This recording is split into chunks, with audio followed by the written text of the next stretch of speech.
yeah, this is old, but some of those old ones are really good.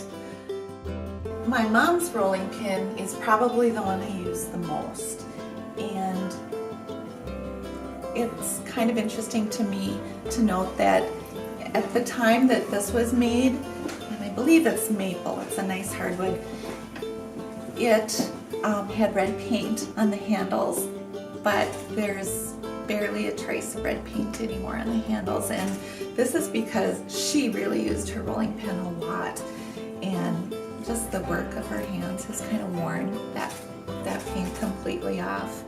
My mother's rolling pin, my grandmother Dalkey's rolling pin, has paint on the handles that is not worn off, and she wasn't necessarily known for pie making. That wasn't what she loved to do. She loved to make rice pudding and kuchen and things that didn't require a rolling pin necessarily. So I guess she never wore the paint off of her rolling pin.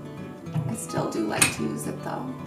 This is probably my favorite, and this is made of black walnut, and it came from a tree that had grown on my sister's farm, and my father and I used to do woodworking together. He liked to do constructive things, and then he would have me do the sanding afterward. But this was a project that he did on his own, unbeknownst to me.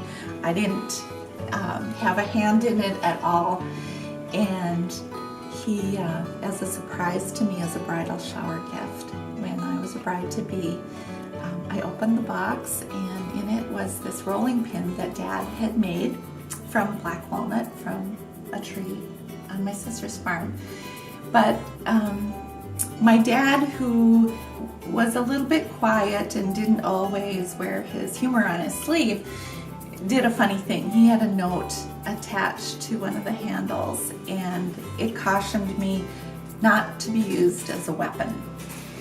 So I have taken that to heart, and I have not beaten my husband with any of my rolling pins. So that's probably a good thing. We're still married after almost 27 years. This rolling pin is something that was a toy of one of my parents when they were during childhood, and it's very, very old. Both my parents have been gone for a number of years, and I didn't know exactly what to do with it until I started collecting Santas, and this one just happened to fit really well with the Baker Santa, so I kind of get a chance to enjoy it at least once a year.